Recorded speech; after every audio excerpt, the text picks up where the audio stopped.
Hey guys, welcome to my January wrap up, or what I used to call them, what I read, but I'm going to call them wrap ups because that's what every other booktuber kind of calls it. So in January I read 3 books, and I've just got my journal with me with all the ratings and everything just to remind myself as we run through them. 3 is a good number for me. And yeah, we'll just start from the first one I read right through to the end. So the first book that I picked up was The Summer I Turned Pretty. This is the first in a series of 3. This is by Jenny Han. On the blurb on the back it says, every year Isabel spends a perfect summer at her favourite place in the world, the Fisher family's beach house. It's got everything a girl could want: a swimming pool, private beach, and 2 boys. Conrad, unavailable, a love who Isabel has been in love with forever. Jeremiah, cats. It doesn't help when you don't have your glasses on. I should really wear them for this kind of video. We'll take 2 on this bit. Jeremiah, cute, relaxed, he's always been her friend, but this year something is different. The boys seem to really notice Isabel for the first time. It's going to be an amazing summer, and one she'll never forget.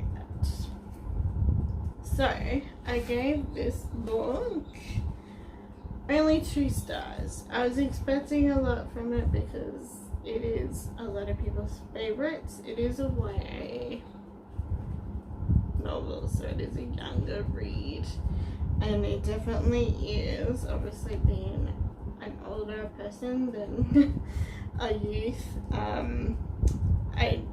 It was really recognizable in this first book, so I only gave it 2 stars.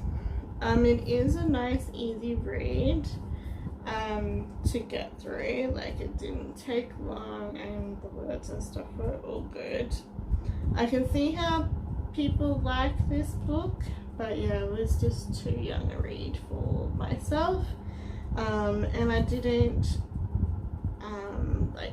connect to the main character, Isabel, or the 2 boys, or anyone in the story. So I find when I don't connect to anything in the book, then obviously, yeah, the rating is lower. I also am doing a challenge where I'm doing like a book bingo, so I popped this one down as the YA book for that. I can understand how people like it, and it definitely would be really good for a younger audience. But I'm of that older age group, so yeah. I won't be continuing the series, but those guys and yourself, if you love it out there, then that is awesome. Keep enjoying it. Book 2 of January is The 10,000 Doors of January by Alec Hero, and on the back, if I can read it, it says, as the world of the wealthy,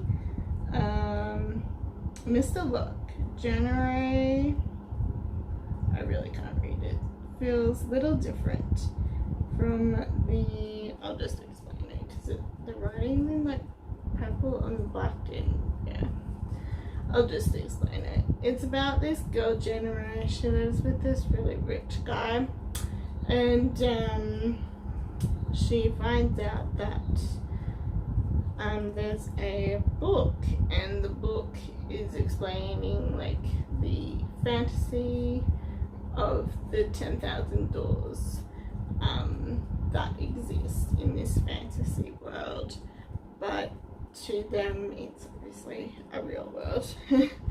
Her parents are a part of the journey, and her dad is in like a safe door that she is trying to find because she wants to obviously know her dad and why she's been put in this situation that she's been put in. This, I was expecting so much, and I was so super duper excited for it, and I even saved it for January because obviously January is in the title. But I read about half of it, and I was really eager to DNF it about 50 times. It was just, the writing of it is just really complex. It's really everywhere, and there really needs to be at the start of the book like an explanation of how it's written for everybody, because it's just extremely confusing the way it's written. And not just that, like, it was non-eventful until the middle and the end, but I kept merging my way through it in the hope that it would improve, and it did improve in the middle and the ending, and the middle and the ending were like understandable, not just understandable, but the storyline picked up a lot as well, and it got a little bit exciting, but it sort of kept dropping. Like, it was exciting and then it dropped again, and then it was exciting and then it dropped again. I ended up giving it 3 stars because I did enjoy the middle and the ending story. But I sort of would prepare yourself for being confused, or sort of have, you know, your brain about and your thinking with you, because it's a very challenging story by this author. I probably wouldn't recommend it because I don't want to put you guys through the nightmare that I was put through, to be honest. What else did I put? Yeah, so to be honest, even though I did give it 3 stars, I just wouldn't recommend it, and I wouldn't recommend the author Cara as well. Her writing's just everywhere and extremely confusing. Out of these 2, I would probably really recommend this first one more so than the second one, and I probably should have given this 3 stars and this one 2 stars, so I might even fix that up on my Goodreads. So yeah, started off on a rocky patch with a couple of disappointing reads that I was expecting more from, especially the second book. But we ended on an awesome note. And the third book that I read is called A Man Called Otto, or A Man Called Ove, which is also a movie. It's by Frederick Backman, the author. I loved this book from the first sentence to the last sentence. It was just so well written. I gave it 5 stars, and yeah, I'll definitely be looking into more books from this author. I really want to watch the movie. I haven't got to the movies to watch it yet, but I desperately want to watch it. If I miss it at the cinemas, then I'll definitely watch it when it comes like on Netflix or something. Highly recommend reading the book. It is amazing. So a huge positive we ended up on. I forgot to mention with the other book, the challenges and stuff, so I'll backtrack a minute. So this one I wasn't able to link to any of the challenges that I'm doing, so yeah.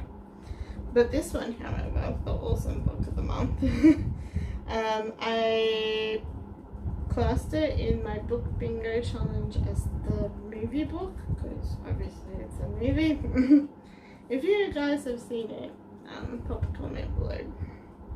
And I also popped it on my A to Z challenge for the letter A as well. So yeah. So that's the 3 books that I read. I will fix up my star ratings actually on Goodreads for the first couple. Highly recommend this one. That was the highlight of January. And yeah, hopefully I get to see the movie very, very soon before it goes out of the cinemas. These 2 I don't really recommend. If I do recommend one, it would be The Summer I Turned Pretty, and for like a younger reader, obviously. And I just don't recommend this one at all. But they're my January reads. What did you guys read in January? Pop a comment below. Yeah, so that's my January wrap up. I got through 3 books. Next time I struggle with a book, like the Dogs of January, I'll just DNF it, because I've learned that this month, like, not to put up with a book too long. Like, if I can't stand it, I'm just gonna DNF it. Like, it's not worth putting yourself through. Yeah, and if I do see this movie, I'll definitely give you guys my thoughts on it in like a video when I get a chance to. Hopefully I'll get to see it either this week or next week. Yeah, which would be fun. But yeah, thank you for joining me today in my January wrap up, and I will catch you all in my next video. I actually have a huge giant book haul for you guys, so I will be filming that soon in relation to books, so stay tuned for that one. And yeah, I'll let you get back to your own reading. Thank you, bye, happy reading.